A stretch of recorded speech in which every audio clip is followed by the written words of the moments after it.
Voici un nouvel épisode de notre série Les petites questions de Stéphane et Béatrix, avec la petite question des psychotraumatismes. Bonjour Béatrix. Bonjour Stéphane. Alors nous nous retrouvons dans les petites questions de Stéphane et Béatrix et la question du psychotrauma lié à l'obésité revient souvent. Beaucoup de personnes nous posent la question. Alors voilà, on a décidé de faire une petite vidéo là-dessus. Alors déjà la première question, comment, pour toi, qu'est-ce que le psychotrauma? Alors le psychotrauma, c'est pas tellement pour moi spécifiquement en fait, c'est toutes les études qui ont été faites, par les spécialistes sur la question du traumatisme et du psychotraumatisme. En fait, c'est un dommage psychique, une blessure psychique, exactement comme on peut recevoir un coup physique. C'est la même chose, sauf que cette fois-ci, c'est pas le corps qui est frappé, mais l'âme, si je puis dire, la psyché de la personne. Et ce sont des blessures qui commencent à être vraiment prises en compte maintenant. Il faut dire une chose, c'est l'origine, de ces recherches, c'est l'armée. Ça peut paraître paradoxal et on n'a pas toujours, tout le monde n'est pas forcément très, très en lien avec le travail de l'armée. Néanmoins, dans le domaine de la psychiatrie de guerre a commencé après la guerre de 14. On se rappelle qu'il y a eu des soldats, qui ont été fusillés pour désertion et ils ont été réhabilités maintenant parce que, on s'est beaucoup interrogé sur les raisons de cette désertion. Ça peut paraître assez choquant, quelqu'un qui s'en va, au lieu de protéger d'accomplir sa mission.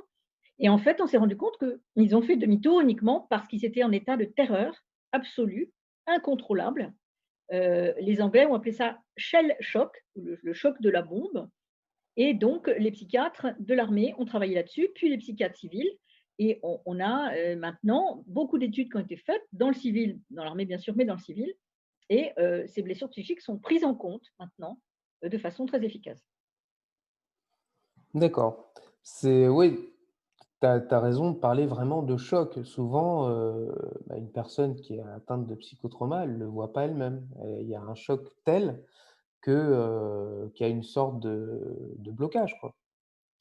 Oui, en fait, il peut y avoir 2 types de causes de blessures psychiques. Il peut y avoir des causes sur le long terme et on va trouver ça, par exemple, dans une relation de violence conjugale qui dure pendant un certain temps, dans une relation de harcèlement moral dans le travail, ou intrafamilial, malheureusement. On va trouver ça dans des violences sexuelles comme l'inceste, qui se fait également sur le long terme, un sujet dont on parle beaucoup en ce moment.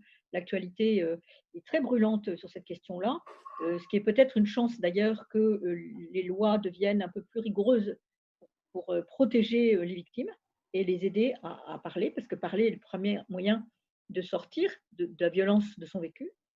Mais malheureusement, il y a souvent ce qu'on appelle une amnésie traumatique, c'est-à-dire que la personne est tellement, en état de sidération, hein, c'est le mot, technique, qu'elle finit, surtout les enfants en fait, particulièrement, se protègent à travers cette amnésie traumatique. C'est-à-dire qu'ils rangent ça au fond pour continuer à survivre en fait, en face de la violence régulière, quelquefois quotidienne.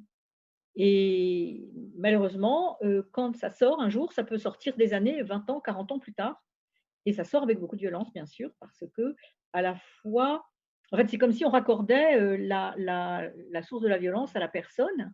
C'est comme si elle vivait, 40 ans plus tard, elle vivait l'événement, et ça vient souvent à la suite d'une émission de télévision, d'un témoignage ou d'une conversation, ça ressort et ça explose. Et justement, ça explose pour revenir vraiment sur ce que tu disais tout à l'heure sur la Première Guerre mondiale, ce côté souffle, ce côté, chose qui éclate et qui éclate au visage. Il y a pas mal de personnes et on l'a vu dans l'actualité il y a peu de temps, il y a pas mal de personnes qui ce que tu disais, qui revivent la chose et qui ça explose au visage et effectivement, toute cette, tout ce qui a été enfoui, tout ce qui a été oublié, d'un coup, explose au visage comme une évidence et c'est Oui, souvent aussi compliqué, quoi. oui, et c'est la raison pour laquelle, les associations de défense des victimes se battent pour qu'il n'y ait pas de prescription du tout. Que les violences, notamment sexuelles, enfin les violences sexuelles contre les enfants, n'aient pas de délai de prescription. Aujourd'hui, c'est 30 ans, mais il est question que ça devienne Que ça imprescriptible, devienne. c'est-à-dire que 50 ans, 60 ans plus tard, parce que la personne tout d'un coup, ça lui est revenu à la figure qu'elle puisse, réagir. Alors parfois l'auteur, n'est plus là, mais c'est quand même la possibilité pour la personne d'avoir accès à la justice et ça peut faire partie d'un travail de réparation. Alors Stéphane, on a parlé donc des sources de violence au long cours, mais il y a aussi les événements courts, les événements chocs justement.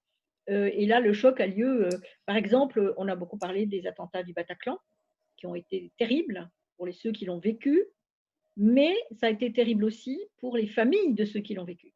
C'est-à-dire qu'on peut s'imaginer dans quel état pouvait être une mère, un père, un frère, un conjoint, en pensant à la personne Mmh. quand on a entendu ce qui s'était passé et qu'on savait que telle ou telle personne de l'entourage était à ce spectacle, le choc est très violent. En fait, le traumatisme vient de la confrontation au réel de la mort, pour soi ou pour une tierce personne. Oui, mais c'est ce qu'il y avait dans certains reportages où on voyait des familles justement qui se rappelaient, d'avoir vu, ce qui se passait au Bataclan, par exemple, et qui se rappelaient un deuxième épisode quand ils sortaient de l'hôpital, quand ils avaient vu le corps et qu'effectivement, voilà, la chose était faite et la chose était, j'allais dire réglée. Effectivement, Oui, leur fils ou leur fille était morte, dans les attentats et donc toute la partie entre le départ du domicile, les heures et les heures d'attente, parce qu'on sait très bien qu'il y a eu énormément d'heures d'attente dans les hôpitaux pour malheureusement reconnaître les corps. Heu, Toute cette partie-là, encore une fois, était amnésique et d'un coup, voilà, on revient à la réalité, le corps se remet à la réalité oui, et on voit cette partie-là, quoi. oui. Donc, assister, dans un véhicule, qui saute, être dans un spectacle où il y a, ces agressions terribles, ou bien, être une famille qui attend des nouvelles, c'est une confrontation à la réalité de la mort et ça peut provoquer donc ce qu'on appelle un syndrome post-traumatique.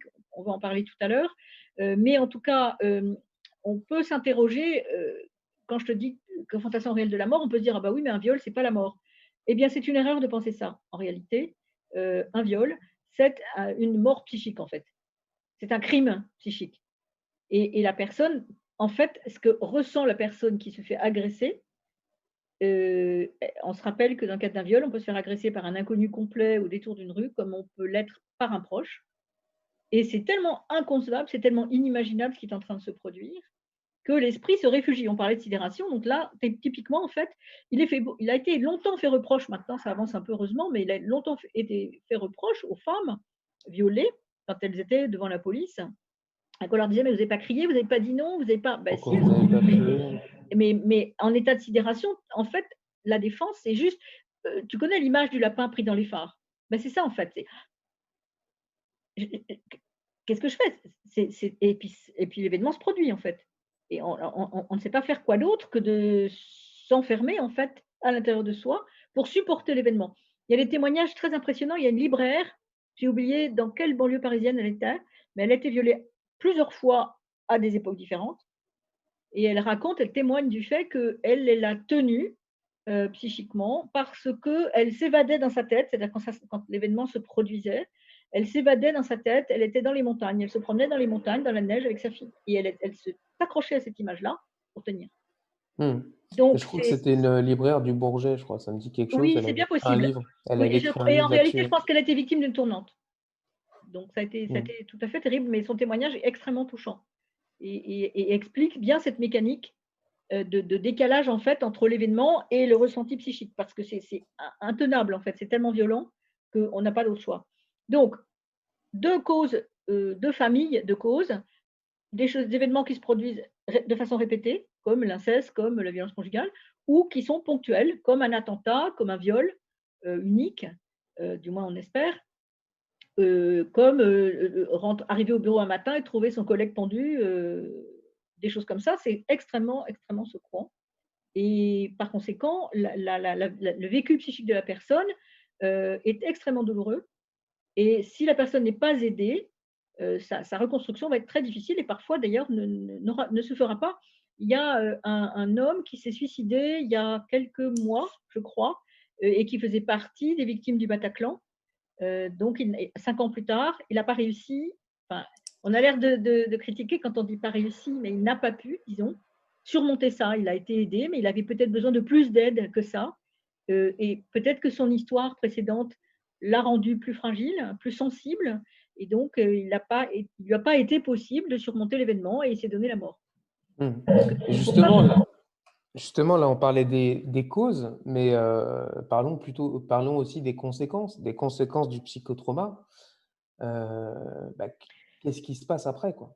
Alors en fait, quand on vit, un événement traumatisant, il y a 2 situations. Il y en a une où on peut avoir des réactions assez rapides qui peuvent être, des flashs, on revit l'événement, on parle de reviviscence, on fait des cauchemars, on peut avoir des symptômes, un malaise vagal, des tremblements, des sueurs froides, de la tachycardie, enfin tout un ensemble de symptômes qui sont tout à fait logiques en fait, donc c'est une réaction de l'organisme.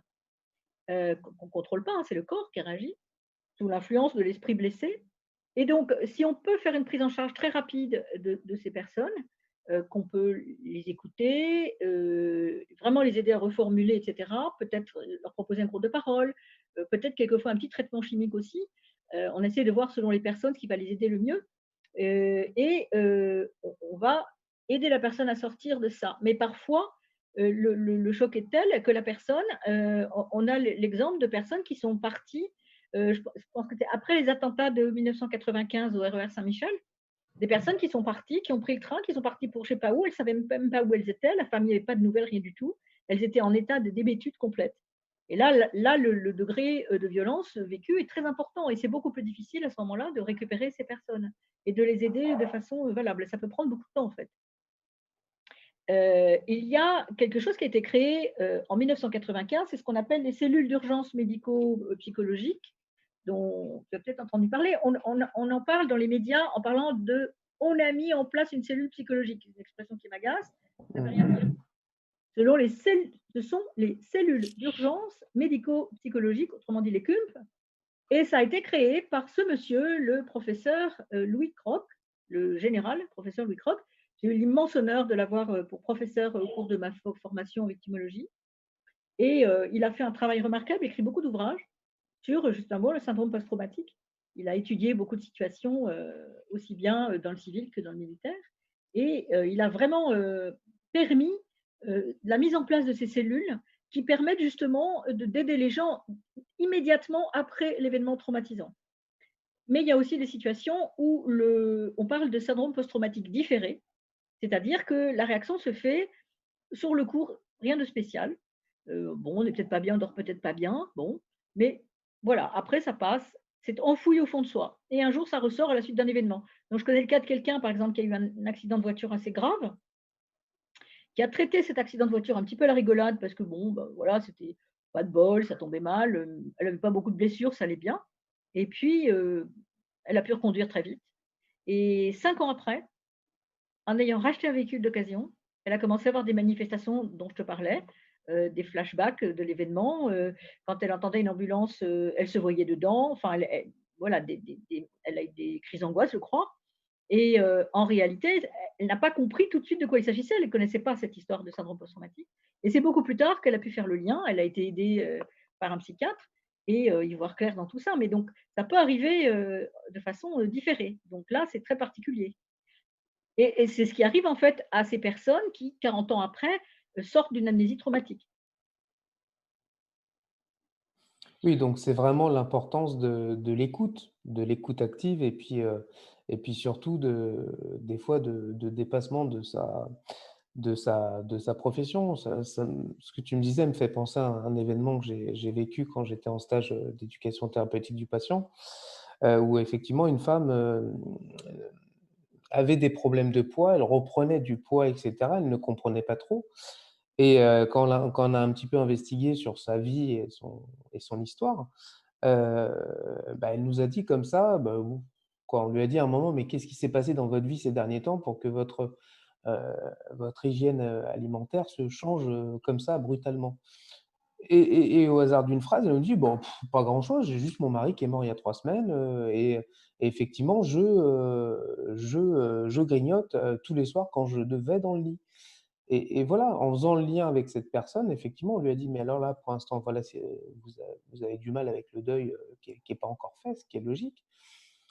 Travaillez là-dessus et puis vous verrez, que l'alimentation est totalement accessoire, mais c'est vraiment cette importance d'écouter le patient, d'être formé aussi à l'écoute active et d'être aussi, prêt à écouter. Et c'est vrai qu'on sait qu'actuellement avec les problèmes de consultation où c'est timé avec 15 minutes et cetera, c'est quelque chose qui est assez compliqué et pourtant, comme tu disais très bien au début de la vidéo, il y a de plus en plus de personnes qui sont, dans des épisodes de psychotrauma avec, effectivement, toutes les incestes et cetera. On parlait dans une classe d'école, il y a 2 enfants qui, statistiquement ont subi des violences sexuelles, dans leur enfance, quoi et c'est juste, Oui, et alors là, je voudrais parler d'un travail extraordinaire que fait une psychiatre qui s'appelle Muriel Salmona.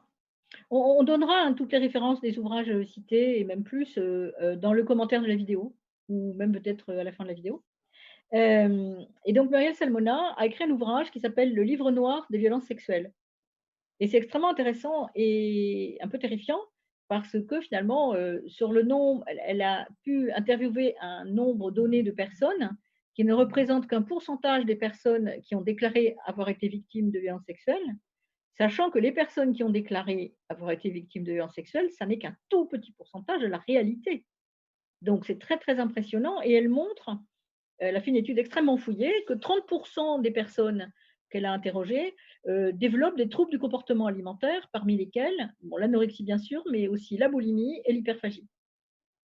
Et finalement, on s'aperçoit, si on recoupe les chiffres de Muriel Salmona, avec ceux qu'ont certains médecins qui font des études sur les patients qui viennent les voir avec des problèmes de poids, ben, on se rend compte que les chiffres se recoupent et que par mmh. conséquent, effectivement, dans la patientèle qui vient consulter pour des questions d'obésité, il y a un nombre élevé de personnes qui ont été victimes de violences physiques, psychiques et sexuelles, et plus particulièrement sexuelles. Oui, mais ça me rappelle encore l'étude de Christelle Queneau, avec, 45 à plus de 50 des patients qui allaient vers une chirurgie de l'obésité, qui avaient dans leur vie connu une, 2, voire 3 épisodes, de psychotrauma dans leur vie. Oui, Et et c'est important. c'est Pardon Stéphane. pardon, vas-y, non, non, vas-y. Non, je voulais dire que malheureusement, c'est pas rare, je repense à cet homme qui s'est suicidé à la suite donc du Bataclan. C'est pas rare que quand on a vécu un événement traumatique, évidemment, si on est amené à en vivre un second, on va le vivre beaucoup plus difficilement, beaucoup plus douloureusement qu'une personne qui n'aura pas forcément vécu des événements, traumatiques. Donc si on est confronté à plusieurs événements traumatiques, les dommages peuvent être beaucoup plus difficiles à prendre en compte. Ça n'est pas inguérissable, mais c'est plus difficile à guérir. Mmh. Alors il ne faut pas oublier dans tout ça, Stéphane, des choses peut-être plus quotidiennes, si je puis dire, dans le monde dans lequel nous vivons en particulier, c'est le stress. C'est-à-dire que, on va parler aussi, bon, j'évoquais tout à l'heure le harcèlement, moral. Là, il y a cet ouvrage fondateur de Marie-France Irigoyen, qui est à l'origine de la loi sur le harcèlement en France, parce qu'on s'est rendu compte que le vécu de stress de quelqu'un qui est sous harcèlement moral, le harcèlement moral, ça peut être les personnes obèses malheureusement connaissent extrêmement bien ça, puisqu'elles sont souvent stigmatisées et la stigmatisation est un harcèlement, tout simplement. Heu et ça imprime un stress très important, qui fait que toute la mécanique, biologique se dérègle et en particulier, on sait que le cortisol, est produit par l'organisme et que c'est ce cortisol joue un rôle négatif, sur la prise de poids. C'est-à-dire Mmh. que, malheureusement, ce dérèglement entraîne une prise de poids liée au cortisol. Bien, donc en fait, il faut voir que d'une façon assez large, beaucoup de choses peuvent avoir une fonction traumatique pour nous, tout le monde, et que, ce vécu de traumatisme peut, à travers le syndrome post-traumatique, entraîner des comportements, on parlait d'addiction l'autre jour, qui sont des roues de secours, des cannes, des outils pour tenir, des béquilles pour tenir en fait.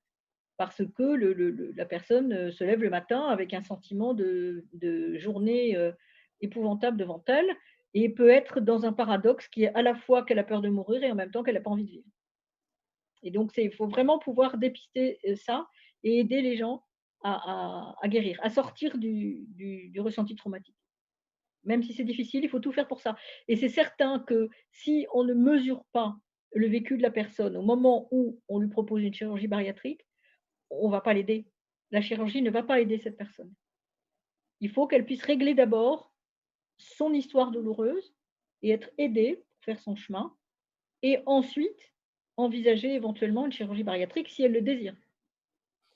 Bah, c'est surtout que c'est d'autant plus prégnant que la chirurgie bariatrique, il y a 80 de femmes, qui sont à peu près, c'est le pourcentage des opérés. Moi, j'ai suivi pas mal de personnes qui justement avaient été victimes de violences sexuelles dans leur enfance, adolescence, qui avaient, utilisé, je vais dire, l'obésité comme une carapace, comme une protection. Et avec la chirurgie bariatrique, cette carapace a juste explosé en vol, au bout de 3, 4, 5, 6, 7, 8 mois. Heu et il y a eu une nouvelle fois des mauvaises rencontres et donc elles ont subi une nouvelle fois des violences sexuelles et ce que tu disais tout à l'heure, le vernis a littéralement explosé. Elles sont rappelées, les premiers épisodes qu'elles avaient vécus, qu'elles avaient carrément enfouis à l'intérieur d'elles-mêmes et c'était d'autant plus compliqué. Alors, on va pas dire que c'est la chirurgie bariatrique qui a fait qu'elles ont été, mais justement, elle n'a pas été protégée parce que justement, ce passé enfoui était tellement bien enfoui que ça n'avait pas été vu, lors de son parcours préopératoire et que justement ça a été un déclencheur. Mais parce qu'il peut y avoir une certaine forme d'amnésie, en fait, par rapport à ça, ou Beh, parce oui. que la personne a banalisé ça. Mmh. La personne s'est dit: «Bah, c'est peut-être ma faute, j'ai peut-être pas été claire, j'ai pas dit ça». Il faut qu'on soit bien clair sur une chose, là, je parle du viol en particulier, heu, à partir du moment où quelqu'un dit non, une première fois, si l'autre en face insiste, l'acte de viol a déjà commencé. Parce que qu'est-ce qui est pas clair dans le mot «non»? Non, c'est non. On ne devrait pas avoir besoin de le répéter 10 fois, ni de se battre pour faire droit à ce non. Donc non, c'est non, point. Voilà. Et donc la difficulté souvent, c'est que c'est très difficile, heu, en fait, on s'aperçoit d'une chose, c'est que beaucoup de femmes ont vécu leur premier rapport sexuel sous une forme forcée et à partir de là, malheureusement, elles peuvent plus facilement être victimes de viol. Intrafamilial, intra-amical, j'entends. C'est-à-dire que comme la première fois, ça s'est pas très bien passé et ça s'est passé sous la contrainte, du coup, il y a une association d'idées entre, relations sexuelles et contrainte. Et donc, d'une certaine façon, la contrainte devient pas forcément normale, c'est un mot, déplacé, mais en tout cas, ben, on l'a déjà vécu, bon, bah, c'est pas si grave. Et à un moment donné, on se dit: «Mais de toute façon, bah, j'ai pas été claire, je peut-être que j'aurais dû, le gifler, peut-être que j'aurais dû» et on rentre dans quelque chose où on n'en parle pas pour une raison simple, bah, c'est on a intégré, c'est banalisé, c'est pas grave, c'était ma faute, bon, bah, voilà, hop, on passe à autre chose. Sauf que ça laisse des traces terribles. Non, Voilà. non, mais bah, c'est ce que j'ai vécu aussi en tant qu'EduxP où, une jeune fille de 9 ans, partait en fugue à peu près un week-end sur 2 et un week-end sur 2 elle revenait en disant qu'elle avait été malheureusement violée et le souvenir que j'ai, elle voulait absolument appeler, le commissariat d'une ville duquel elle était originaire puisqu'elle connaissait tout le monde, tous les policiers de ce commissariat et je suis au téléphone, donc elle est dans le bureau en face de moi et j'entends un policier donc au commissariat qui dit: «Ah bah, c'est encore elle, elle s'est fait violer» et cetera. Donc ce côté-là d'habitude, ce que tu disais, bah, de toute façon on la connaît, et c'est comme ça et c'est totalement destructeur. La jeune fille, je pense qu'elle n'a pas entendu, mais elle était juste en face de moi dans le bureau des éducateurs et cette banalisation est juste, insupportable quoi. Il y a 2, comme tu le soulignes très bien, il y a 2 banalisations. Il y a celle que la victime fait parce que, bah, c'est tout ce qu'elle connaît et qu'elle voit, bon, bah, c'est comme ça, c'est moche, ça m'est arrivé, mais bon, bah, la vie continue. Et puis il y a celle de ceux qui devraient la défendre, l'aider, la protéger. Mmh. Ça, c'est terrible, en fait. Et malheureusement, on vit dans une société pour qui, forcer une femme est pas tellement un problème. Et alors là, je voudrais aussi ajouter une chose, ne négligeons pas les hommes. Ils peuvent aussi être victimes de viol. Et c'est extrêmement traumatisant à cause de l'image, Mmh. qu'on accorde aux hommes de force, de De cette virilité, imagerie de finalement, hein, parce mmh. qu'ils ont une sensibilité comme tout le monde, Bah oui. et héritiers de notre culture et malheureusement les dommages sont terribles. J'ai vu une vidéo d'hommes qui témoignaient d'avoir vécu un viol et c'est la reconstruction est très compliquée. Encore une fois, c'est parce que, il n'a pas été entendu, moi j'avais un souvenir comme ça dans ma ville il y a quelques années, effectivement, un homme qui avait été violé par 2 femmes et les policiers disaient: «Non mais attendez, de quoi vous plaignez-vous quoi? Limite c'est le rêve de tout homme d'avoir 2 femmes», et le gars disait: «Mais non, j'ai été Ah non, violé, je ne c'est voulais pas pas consenti, et je c'est pas en quoi consenti, on c'est m'a ouais. forcé et je ne voulais pas» Voilà. Le et consentement, c'est la clé du truc, hein, il y a rien à faire. On n'en mmh, sortira pas de là, hein. C'est et on se rapp j'en profite d'ailleurs pour dire que un enfant n'a pas de consentement. C'est tout le problème. Il y a eu tout un débat où mmh, on voulait descendre l'âge du consentement à 11 ans, ce qui est monstrueux. Je reviens à Muriel Salmona, qui s'est battue bec et ongles pour, pour empêcher ça. Ça, c'est réussi, mais il n'y a pas de consentement de la part d'un enfant. Il ne peut pas y avoir de relation sexuelle entre un adulte et un enfant. L'enfant ne peut pas consentir, point. Donc, bon, tous les arguments de la terre peuvent, tous les pédophiles de la terre peuvent développer l'argumentation de leur choix, ça ne passera pas.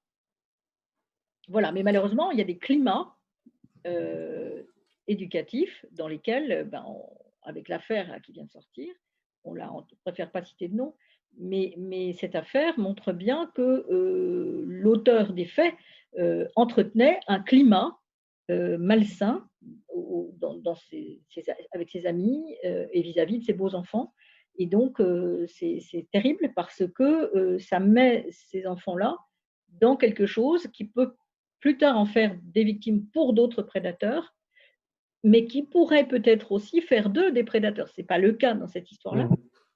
mais ça reste un risque. Parce que c'est tout ce qu'on connaît en fait.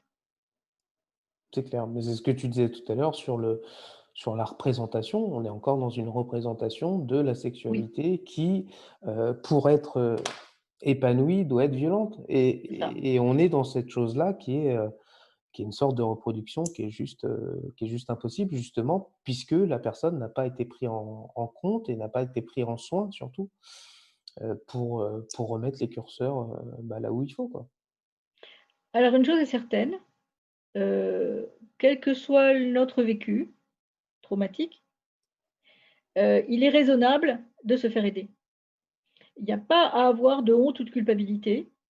Il est très important de trouver les bons interlocuteurs pour être soutenu, aidé, pour pouvoir sortir ce qu'on a sur le cœur.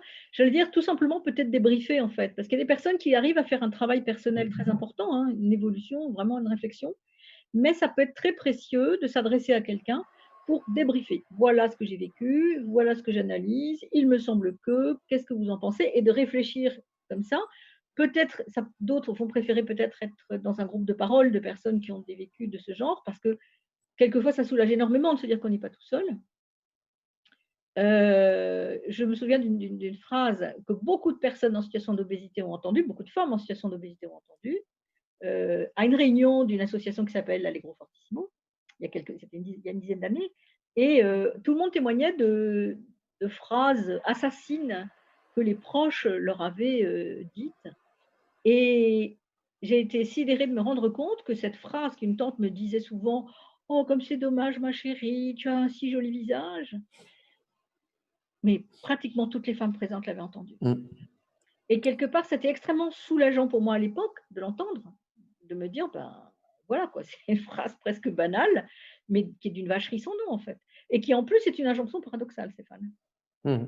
Pourquoi? Bah Parce oui. que finalement, qu'est-ce qui est dommage? Que j'ai un joli visage? Ou que mon corps soit pas dans la logique de ce joli visage, c'est quand même quelque chose qui tourne dans ta tête, en fait. Et donc, voilà, il ne faut pas négliger l'impact d'une petite phrase, d'une petite vacherie qu'on entend au passage, au bureau, à la maison.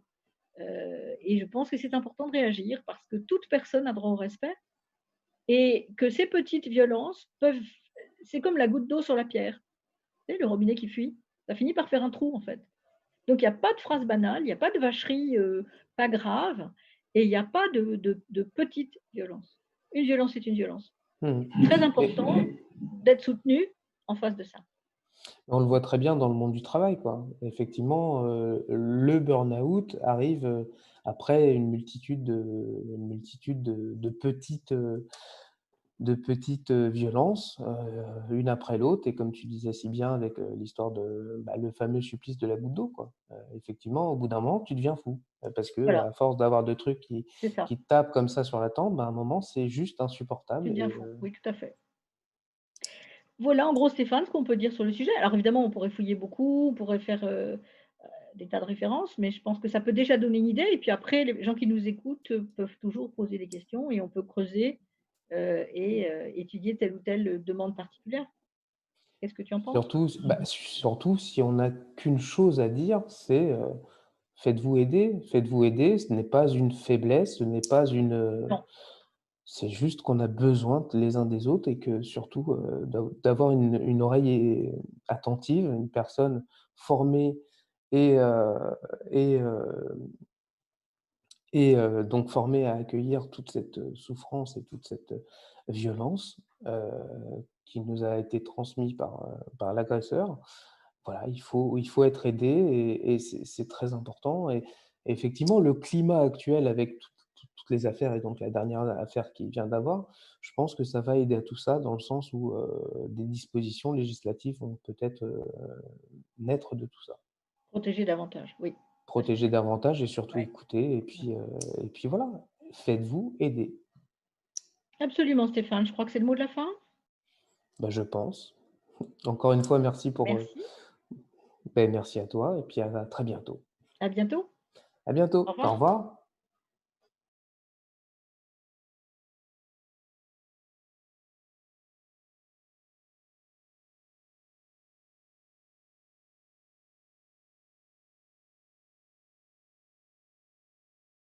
Voilà, c'était notre série Les petites questions de Stéphane et Béatrix. À bientôt pour de nouvelles questions.